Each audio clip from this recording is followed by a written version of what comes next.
गुरुर्ब्रह्मा गुरुर्विष्णू गुरुर्देव महेश्वरः सद्गुरु साक्षात् परब्रह्म तस्मै श्री सद्गुरुभ्यो नमः। जय जय रघुवीर समर्थ। जय जय रघुवीर समर्थ।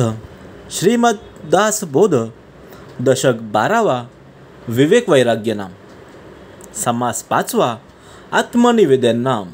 श्रीराम समर्थ। रेखेचे गुंडाळे केले, मातृकाक्षरी शब्द झाले, शब्द मिळवून चाले, श्लोक गद्य प्रबंध। जय सद्गुरु समर्थांनी दशक 12वा विवेक वैराग्य आणि त्यामधला समास 5वा आत्मनिवेदन। आत्मनिवेदन समर्थाने सांगितलेलं आहे। आणि पहिल्या ओळीमध्ये सांगितलं आहे रेखेचे गुंडाळे झाले। म्हणजे रेषा काढून निरनिराळे आकार दिली की त्याचे शब्द होतात। पहिले स्वर येतात, रेखाचे स्वर, स्वराचं व्यंजन, व्यंजनाचे शब्द, तर शब्दांना अक्षर काना मात्र दिले तर शब्द एकत्र होऊन नंतर त्याचं वाक्य तयार होतं, श्लोक तयार होतं, गद्य तयार होतं, तर पद्य तयार होतं। आणि अशा वैराग्य करून पुढे पुढे साहित्य निर्माण होत राहतं। म्हणून समज सांगितलं रेखाचे गुंडाळे केले। जर एक तुम्ही रेषा काढायचं असेल, आपण शिकलोच आहेत शाळेमध्ये बाराखडी अ आ इ उ ए आ पुढे आपण शिकलोय। पण एक एक शब्द जर आपण जोडत गेलो, एक एक रेखा अशा मारत गेलो तर ते एका एका रेखापासून, एका एका शब्दापासून एक एक वाक्य तयार होतं, एक एक अक्षर तयार, एक एक अक्षरापासून एक शब्द तयार होतं, वाक्य तयार होतं। मग त्या वाक्यापासून 4 चरण, श्लोक तयार होतं, गद्य तयार होतं, निबंध तयार होतं। समर्थ सांगतात वेदशास्त्रे पुराणे नाना काव्य निरूपणे ग्रंथभेद अनुवादुने किती मनोनी। समर्थ सांगतात वेद आहेत, शास्त्र आहेत, पुराणे आहेत, नाना काव्य आहेत, निरनिराळे काव्य आहेत, ग्रंथ आहेत, किती म्हणून सांगावे। नाना ऋषी नाना मते पाहू जाता असंख्याते भाषा लिपी जेते तेते काय ऊने।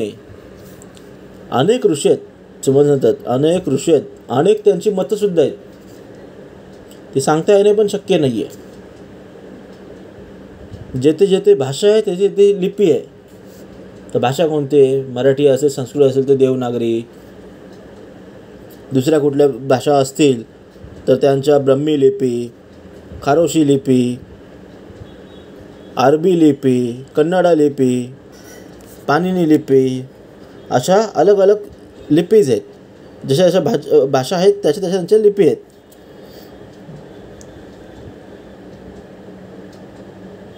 मला सांगतात अशा लिप्या असल्याने ग्रंथांना काय तोटा आहे, त्याच्यामुळे ग्रंथ म्हणतच राहतात। ग्रंथ सर्वांमध्ये आहेत, सर्व भाषांमध्ये, सर्व लिपींमध्ये, पण तोटा काही आहे, काय उणे। वर्ग रुचा श्रुती स्मृती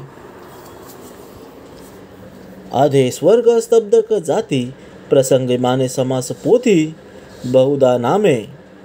म्हणजे या वेदांतील वर्ग, वेद म्हणू आणि इत्यादी ऋषींनी समाजासाठी लिहिलेले मुनिस्मृती आदी ग्रंथ आहेत, अध्याय आहे, स्वर्ग आहे, स्तब्धक आहे, जाती आहेत, इत्यादी ग्रंथ, विभाग आणि समास, काव्याचे भाग आणि पोथ्या किती आहेत समजतात, नावं कमी पडतील एवढी आहेत, त्यांची बौद्ध नामे आहेत। नाना पदे नाना श्लोक नाना बीर नाना खडक नाना साख्या दोहडे अनेक नामाभिधाने। अनेक पदे आहेत, अनेक श्लोक आहेत, वीर आहे, साखे आहे, दोहे, हिंदी काव्यातील छंद पण आहेत आणि अशी त्यांची नावं भरपूर आहेत, अनेक नावं आहेत। डफ गाणे, माची गाणे, दांडे गाणे, कथा गाणे, नाना माने नाना जसने नाना खेळ। मला सांगतात याशिवाय डफ गाणे, माची गाणे, दिंडी गाण्याचे प्रकार, तसेच कथा गाणे, नाना गाणे, अडकथा, नाना खेळ इत्यादी गाण्यांचे प्रकार आहेत. जसं आपण आता बोलतोय बॉलिवूड आहे, टॉलिवूड आहे, हॉलिवूड आहे, कथ्थक आहे, हे सर्व गाण्यांचे डान्सचे प्रकार आहेत. पूर्ण जसे खेळ आहेत, दिंडी आहे, हे पूर्ण प्रकार आहेत. ध्वनी घोष नादरेखा चहू वाचामध्ये देखा, वाचा रूपेही ऐका नाना भेद. समर्थ सांगतात त्यामध्ये ध्वनी आहे, घोष आहे, नाद आहे, रेखा आहे, असे चारही वाचामध्ये अनेक भेद आहेत आणि वाणीचेही अनेक प्रकार आहेत. जसे जसे भेद आहेत तसे तसे वाणी आहेत. तर वाणी कोणत्या आहेत त्या आपण ऐकलेल्या आहेत. आता ते श्रवण करायचं आहे. उन्मेष परा ध्वनी पश्यंती, नाद मध्यम शब्द चौथी, वैखरीपासून उमटती नाना शब्द रत्ने. म्हणजे 4 भेद होते, अनेक भेद आहेत आणि या अनेक भेदापासून वाणी आहेत. 4 वाणी आहेत. कोणती? परा, पश्यंती, मध्यम आणि वैखरी. उन्मेष म्हणजे स्फूर्ती, हा परवाच आहे, हा परा आहे. ध्वनी ही पश्यंती आहे, नाद ही मध्यम आहे आणि चौथी जी वैखरी आहे ती वाणी आहे. आणि या वैखरीपासून नाना शब्द प्रगट होतात. जर कोणाचा गळा चांगला असेल तर तो चांगलंच गातो. ती वैखरीमधून आवाज येतो, ती वाणीमधून आवाज येतो. आणि ज्याच्या आतून जो आवाज निघतोय, परेतून आवाज निघतोय, त्याचा उन्मेष, त्याची स्फूर्ती, तो म्हणजे परा आहे. आकार उकार मकार अर्ध मात्रांचे अंतर, औट मात्रा तदंतर 52 मातृका. मध्ये सर्वप्रथम आकार, उकार आणि मकार आणि अर्धमात्रा मिळून 3.5 मंत्रांचा ओंकार शब्द तयार झालेला आहे. ओम शब्द. ओम म्हणजे 3.5 मंत्रांचा उल्लेख आहे. ओम म्हणजे अ, म आणि उ. 3-3.5 मंत्रांचा हे आहे त्यामध्ये. त्यामुळे तो ओम शब्द तयार झालेला, ओंकार शब्द तयार झालेला आहे. आणि त्यानंतर त्याचे 16 स्वर आणि 36 व्यंजने मिळून अक्षर निर्माण झालेले आहेत. आपण जे श्लोक बोलतो गणाधीश 24 सर्व गुणांचा, पहिला जो येतो तो ऱ्हस्व येतो, नंतर जो येतो बाकीचे 2 शब्द ते दीर्घ येतात. तर यमाचा असेल तर य ऱ्हस्व आणि माचा दीर्घ. जसं आपण श्लोक बोलतो यमाचा यमाचा यमाचा यमाचा यमाचा यमाचा यमाचा यमाचा. य आपला दीर्घ ऱ्हस्व आहे आणि माचा जो दीर्घ आहे. कोणताही श्लोक घ्या, गणाधीश जो ईश सर्वा गुणांचा, जे लास्टचे 2 शब्द येतात ते दीर्घ आहेत आणि जे पहिले आहेत ते ऱ्हस्व आहेत. म्हणून त्यामध्ये समर्थाने सांगितलेलं आहे, कोणताही आपला श्लोक घ्या, हे ऱ्हस्व आणि दीर्घ म्हणून केलेलं आहे. आणि एकूण टोटल किती 36 व्यंजने मिळून अक्षर निर्माण झालेले आहेत. नाना भेद राग ज्ञान, नृत्य भेद तान मान, अर्थभेद तत्वज्ञान विवंचना. या नाना प्रकारचे राग आहेत, ज्ञान आहेत, नृत्याचे भेद आहेत, तानमान आहे, अर्थभेद आहे, तत्वज्ञान आहे. पण सर्व विवरण सर्व काही शब्दांच्या योगेत चालतं. शब्द नसतील तर काहीच नाही. तत्वांमध्ये मुख्य तत्व ते जाणावे शुद्ध सत्व, अर्धमात्रा महतत्व मूळ माया. समज सांगतात तत्वामध्ये मुख्य तत्व कोणतं आहे तर ते शुद्ध सत्व आहे. ते मुख्य तत्व आहे, शुद्ध सत्व. आणि यालाच अर्धमात्रा महत्व आणि मूळ माया म्हटलेलं आहे.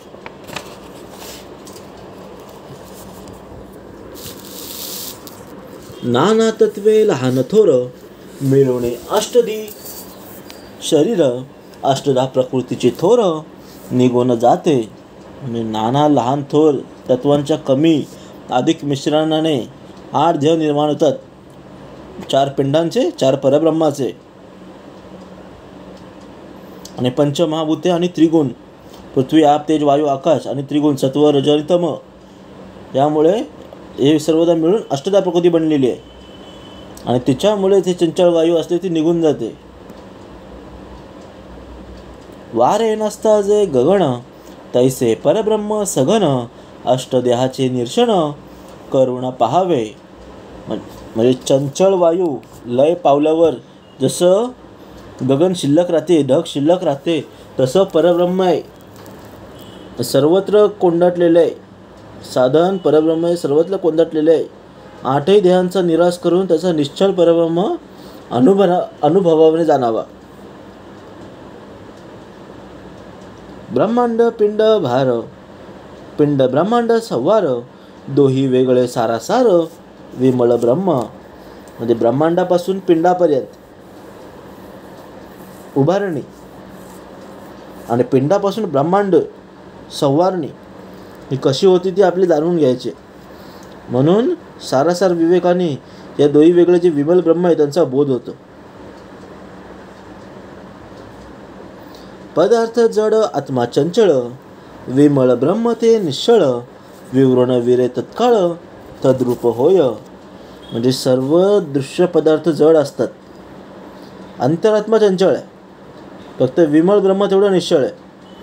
आणि त्या विमल ब्रह्माचे मनन, निजध्यास आणि चिंतन करता करता सहज तद्रूपता प्राप्त होते. पदार्थे मन काया वाचा, मी ह्या अवघाची देवाचा, जड आत्मनिवेदनाचा विचार ऐसा. म्हणजे सर्व दृश्य पदार्थ, आपले मन, काया, वाचा यासह सर्व देवांचा विचार दृढ आहे. आणि हा जड आत्मनिवेदन आहे. समर्थ सांगतात, चंचल करता तो जगदीश, प्राणी मात्रा तो त्याचा अंश, त्याचा तोची आपणास ठाव नाही. समर्थ सांगतात, चंचल करता तो जगदीश आहे, म्हणजे ईश्वर म्हणजे मूळ माया आणि अथवा अंतरात्मा चंचल आहे आणि तोच करताय. आणि त्याचा प्राणी मात्र आपण अंश आहेत. आणि ते आपण म्हणजे मी, कुणीच नाही. समर्थ सांगतात, चंचल आत्मनिवेदन याचे सांगतिले लक्षण, करता देव तो आपण कोठेची नाही. समर्थ सांगतात, देव हाच करताय, सर्व कामं देवच करतोय, आपण फक्त निमित्त आहे, आपल्याला अस्तित्वच नाही आहे. ही त्याची धारणा आहे, त्याचे दृढ आहे, त्याचं वाक्य आहे, त्याचं परब्रह्म आहे, जे काय आहे ते त्याचं आहे आणि तोच सर्व करत आहे. आणि या चंचल आत्मनिवेदनाचे लक्षण आहे, चंचळ चळे स्वप्नाकार, निश्चळ देव तो निराकार, आत्मदेव निवेदनाचा प्रकार जाणीचे ऐसा. म्हणजे चंचळ हे अशाश्वत आहे, स्वप्नाप्रमाणे मिथ्या आहे. आणि निश्चळ देव हा निराकार आहे, त्याला आकार नाही आहे, तो एकला एक आहे, एकलाची एक परब्रह्म, त्याच्याशिवाय अन्य काहीच नाही. आणि ही अनुभूती येणे हा आत्मनिवेदनाचा भाग आहे, हा प्रकार आहे, आपल्याला समजून घेता आला पाहिजे. परब्रह्माला आकार नाही आहे, तो निराकार आहे.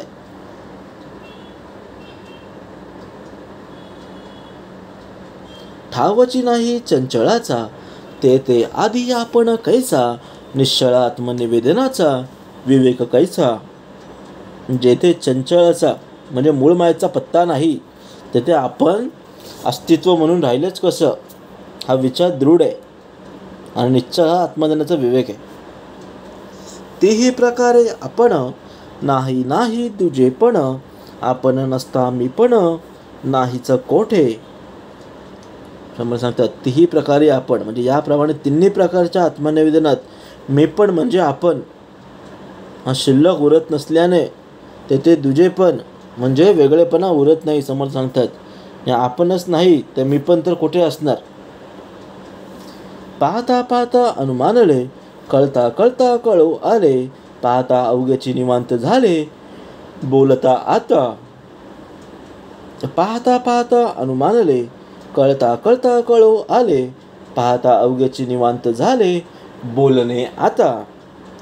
ग्रंथ वाचता वाचता, दासबोध वाचता वाचता आपल्याला अनुमानाने कळू लागते, थोडं थोडं कळू लागतं आणि कळता कळा प्रत्यक्ष अनुभवसुद्धा येतो.